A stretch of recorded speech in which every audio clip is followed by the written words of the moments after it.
শিৱসাগৰৰ ভটিয়াপাৰৰ গেছ নিৰ্গমনৰ ঘটনাক লৈ এতিয়াও প্ৰতিক্ৰিয়া প্ৰতিবাদ অব্যাহত আছে। বীৰ লাচিত সেনাই আজিৰ দিনটোতো প্ৰতিবাদী কাৰ্যসূচী ৰূপায়ণ কৰিছে। আজিৰ দিনটোত কেনেদৰে প্ৰতিবাদ সাব্যস্ত কৰিলে বীৰ লাচিত সেনাই সেয়া আমি আপোনালোকক দেখুৱাব বিচাৰিছোঁ।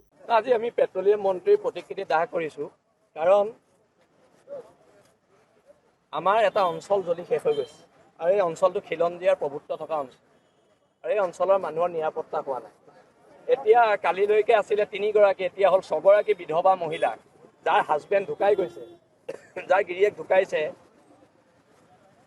এতিয়ালৈকে PF দিয়া নাই। কেনেকৈ হ'ব? এইবিলাকতো নহ'ব। এতিয়া 6গৰাকী হ'ল। কৃষ্ণ আগৰৱালে মানুহৰ জীৱনক লৈ হেতালি খেলিব আৰু আমি ইয়াত চাই থাকিম, এইটো বস্তুটো নহ'ব। কোনো ধৰণৰ গাইডলাইনছ ফ'ল' কৰা নাই, PF দিয়া নাই, একো গাইডলাইনছ ফ'ল' কৰা নাই। আটাইতকৈ আচৰিত কথা, কিন্তু আমাৰ যদি অসমীয়া মানুহ এটা ৰিক হয়, সকলো গাইডলাইনছ ফ'ল' কৰিব লাগে। কিন্তু কৃষ্ণ আগৰৱালাৰ কোনো গাইডলাইনছ নাই, কোনো ধৰণৰ গাইডলাইনছ নাই। আমাৰ সভাপতি ডাঙৰে বাকীখিনি ক'ব।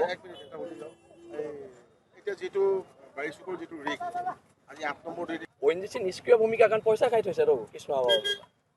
সেইদিনা এখন প্ৰেছ মিট দিছে, প্ৰেছ মিটখনত কি ধৰণৰ কথা কৈছে আপোনালোক আছে, তাত সমস্যাৰ সমাধানৰ কথা, কৃষ্ণ আগৰৱালাক ব্লেকলিষ্ট কৰাৰ কথা ক'লে জানো? সেইবিলাকতো কথা কোৱা নাই যে তেওঁলোকে কৃষ্ণ আগৰৱালাৰ এগেইনষ্টত একশ্যন ল'ব, কৈছে জানো? নাই কোৱা। তেওঁলোকে শিৱসাগৰ প্ৰশাসনক ধন্যবাদ দিছে, ধন্যবাদ আমিও দিছোঁ। শিৱসাগৰ প্ৰশাসনে যিখিনি কৰিছে বহুত কৰিছে, কিন্তু শিৱসাগৰ প্ৰশাসনে কিয় কৰিব? ONGCয়ে কৰিব লাগিব। আজি শিৱসাগৰ প্ৰশাসনে যিখিনি কৰিছে আমি সঁচাকৈ ধন্যবাদ দিছোঁ। যিখিনি কৰিছে আমি আলোচনাত মিলিত হৈছোঁ তেওঁলোকৰ লগত। আমিও তাত গৈ যিমান পৰিমাণৰ আমাৰ সামৰ্থ্য অনুযায়ী যিখিনি দিব লাগে আমি দিছোঁ। এতিয়া কথাটো হৈছে, দিব লাগিছিলে SK পেট্ৰৰ ONGCয়ে, দি আছে শিৱসাগৰ প্ৰশাসনে। প্ৰব্লেমটো তাত। সেইদিনা যে প্ৰেছ মিট দিলে, কিয় ONGC বিষয়াসকল নক'লে যে কৃষ্ণ আগৰৱালাৰ ওপৰত এখন তদন্ত কমিটি বহাম, আমি তদন্ত হ'ব, ভৱিষ্যতলৈ তাক ঠিকা নিদিওঁ, এই কথাখিনি ক'ব লাগিছিলে। আৰু এই চেগত আমি এটা কথা কওঁ, প্ৰাইভেট দিগত দিয়া বস্তুটো বন্ধ কৰিব লাগে। ONGCয়ে আমাৰ মাটিৰ পৰা খনন কৰি আছে, ONGCয়ে খনন কৰক। আৰু ফলস্বৰূপে আজি ONGCৰ কৰ্তব্যৰত ল'ৰা এটাই যদি 70,000 টকা দৰমহা পায়, প্ৰাইভেট দিগত কৰা ল'ৰাটোৱে 15,000 পায়, কিন্তু কাম একেটাই। এতিয়া আমি সেইকাৰণে কৈছোঁ যে ONGCয়ে নিজে খনন কৰক আৰু চাকৰিবিলাক খুলি দিয়ক। ব্যক্তিগতকৰণ প্ৰক্ৰিয়াটো বন্ধ কৰিব লাগে।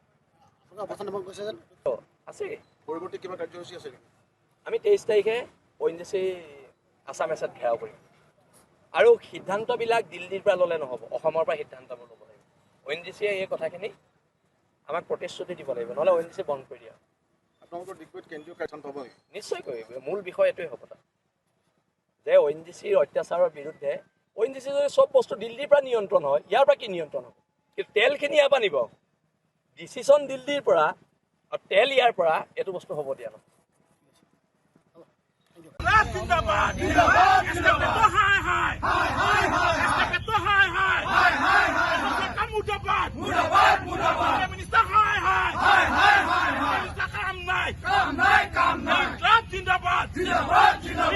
জিন্দাবাদ